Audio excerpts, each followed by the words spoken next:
It's topic discussion time. Let's talk about Doctor Who and 73 yards.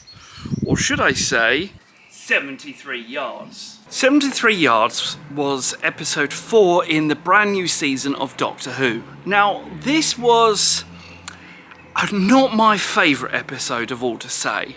There was a lot of things that could have been improved, a lot of things that could have been changed, and in all honesty, I think the episode 73 yards should have been placed later on in the series, not now. It just didn't feel like we have got to know Ruby enough for her to take on the full episode of herself. Now, credit where credit's due.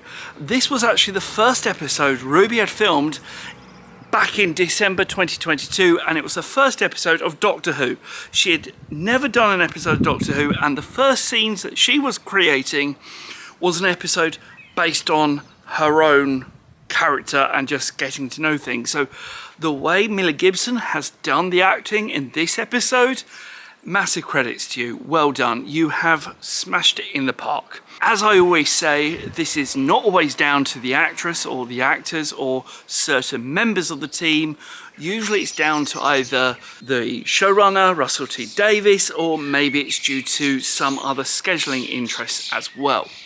Now, when it comes to 73 yards, it left me feeling the question of what? What did I just watch? Why was this done in this specific way?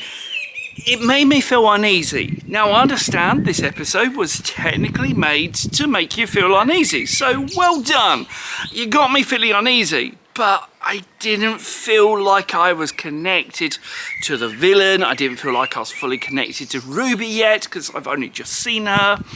The villain was a Prime Minister who was a nuclear obsessed, overly powered person who could basically control the whole country and just wanted to control. And the way this came across, it felt rushed when we finally got to be introduced into this villain character of the Prime Minister, which, okay, I understand you've got to go through the story and get her up to the right age, but at the same time, things just didn't make sense. So the episode 73 yards was, it was okay.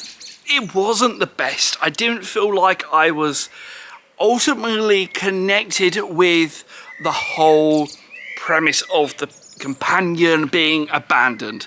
It understood the way that it was done, and the way this fairy circle just happened to be the thing that stopped it just by a foot on it, just broke the whole thing, and this caused the whole thing with the magic words.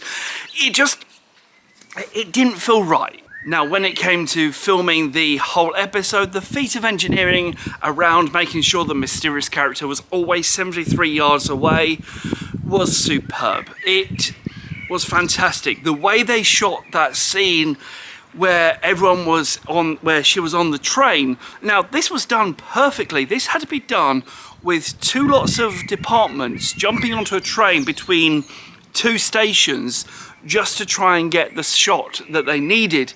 And they had to get on the train within 90 seconds and off the train again within 90 seconds. That, well, I'm just going to say congratulations, team. You managed to pull it off absolutely perfectly. And I was just impressed with it. It felt good. The only things that it felt like is that the episode didn't feel exactly great. I didn't feel like there was something, I felt like there was something missing, which has been the case throughout majority of the episodes of this new season. There's something missing, or something that doesn't feel like it's there, even though it's still Doctor Who. I can't put my finger on it. I wish I could. I just wish I could. Whereas, you know, overall, I thought the episode was okay. Like, it was really good. It didn't make it past that point, unlike the previous episodes. Whereas, maybe you can thumbs up this video and click subscribe. It's been a feat of engineering for me to try and get this out with a bird chirping and going absolutely crazy. Till next time, bye-bye.